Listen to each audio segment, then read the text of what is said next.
आप देख रहे हैं Indian horror TV Ashok Kumar के साथ।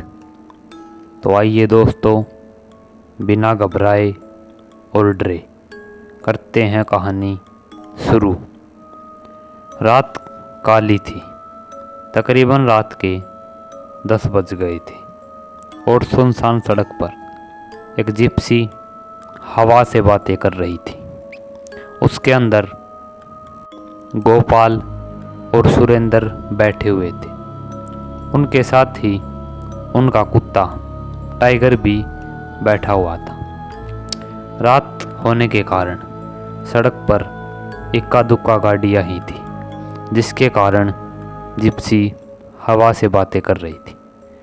ड्राइव सुरेंद्र कर रहा था और उसके बगल में गोपाल बैठा हुआ था। पिछली सीट पे उनका कुत्ता टाइगर बैठा हुआ था। अचानक एक जंगल में उनकी जिप्सी झटके देकर बंद हो गई। तभी सुरेंद्र ने कहा कि यार, ये क्या हो गया, अब कैसे जाएंगे हम यहाँ से। ऐसा कहकर वह कार जिप्सी से नीचे उतरा और उसका बोनट खोलकर देखने लगा। जिप्सी में से धुआं उठने लग गया था। दोनों तरफ गहरा जंगल होने के कारण जंगली जानवरों की डरावनी आवाज़ें आ रही थी। तभी गोपाल भी जिप्सी से नीचे उतरा और बोनट के पास जाकर खड़ा हो गया। वे दोनों काफ़ी देर से गाड़ी के इंजन को देखे जा रहे थे, परंतु उन्हें उसमें कोई भी खराबी दिखाई नहीं थी। अचानक उनका कुत्ता टाइगर भौंकता हुआ जंगल की ओर भागने लगा। गोपाल और सुरेंद्र यह देखकर अपने कुत्ते को पुकारते रहे, परंतु वह नहीं आया। वह जंगल के अंदर काफ़ी भाग गया था। सुरेंद्र और गोपाल उसके पीछे पीछे जंगल में चले गए थे। वह जंगल में काफ़ी आगे आ गए थे। घने पेड़ों से घिरा होने के कारण जंगल में बहुत ज़्यादा ही अंधेरा था और ऊपर से जंगली जानवरों की चिल्लाने की और रोने की आवाज़ें उनके दिल को तेज़ी से धड़का रही थी। अचानक गोपाल एक पेड़ के सहारे खड़ा हुआ और उसकी सांसें फूल गई थी। टाइगर के पीछे भागने के कारण वह काफ़ी थक गया था और एक पेड़ के सहारे खड़ा था। अचानक उन्हें एक बहुत ही डरावनी आवाज़ सुनाई दी। उस आवाज़ को सुनकर वे चारों तरफ देखने लगे, परंतु उन्हें वहाँ पर कोई भी नहीं दिखा।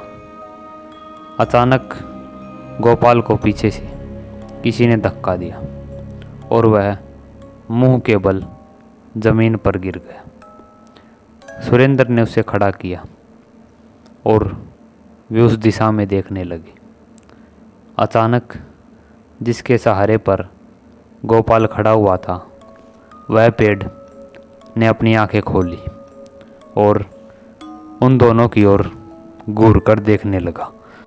पास में ही उनका कुत्ता टाइगर लगातार उस पेड़ की तरफ भौंके जा रहा था। उसे कुछ अनहोनी और काली शक्तियों का एहसास हो रहा था, इसलिए वह लगातार भौंके जा रहा था।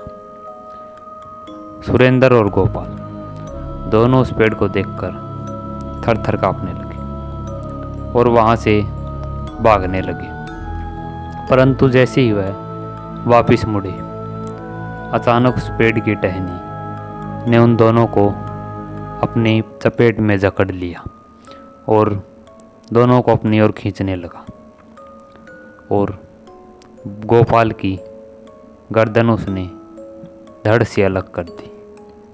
यह नज़ारा देखकर अब सुरेंद्र के पसीने छूटे जा रहे थे।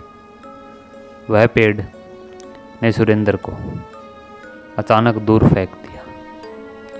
और देखते ही देखते वहाँ पर स्थित सभी पेड़ों ने अपनी आंखें खोल ली। उन सभी को देखकर सुरेंद्र थरथर कांपने लगा। सभी पेड़ों ने अपनी जड़ को ऊपर उठाया और उसे पैर बनाकर सुरेंद्र की तरफ बढ़ने लग गए। सभी पेड़ों ने सुरेंद्र को सभी ओर से घेर लिया था और अगले ही पल सभी ने सुरेंद्र के शरीर के अलग अलग टुकड़े उस जंगल में फेंक दिए। वह शांत जंगल सुरेंद्र की चीखों से एक बार शोर से गूंज गया। अचानक ही वहाँ पर शांति हो गई। बस उनके कुत्ते टाइगर की भौंकने की आवाज़ आ रही थी। वह लगातार भौंके जा रहा था। अचानक एक चाकू सी पहनी टहनी आई और वह टाइगर के पेट के आर पार हो गई। वह जंगल फिर से एक बार उसी सुनसानियत के साथ वापस चुप हो गया और अब वहाँ पर कोई भी चीख पुकार या रोने की आवाज़ नहीं आ रही थी। तो दोस्तों, आज की कहानी में बस इतना ही। आप देख रहे हैं इंडियन हॉरर टीवी। अगर वीडियो अच्छी लगी हो तो लाइक, कमेंट और शेयर कीजिए। अगर चैनल पर नए हैं तो चैनल को सब्सक्राइब कीजिए। जल्द ही मिलते हैं एक और डरावनी और खौफनाक कहानी के साथ। तब तक के लिए देखते रहिए इंडियन हॉरर टीवी।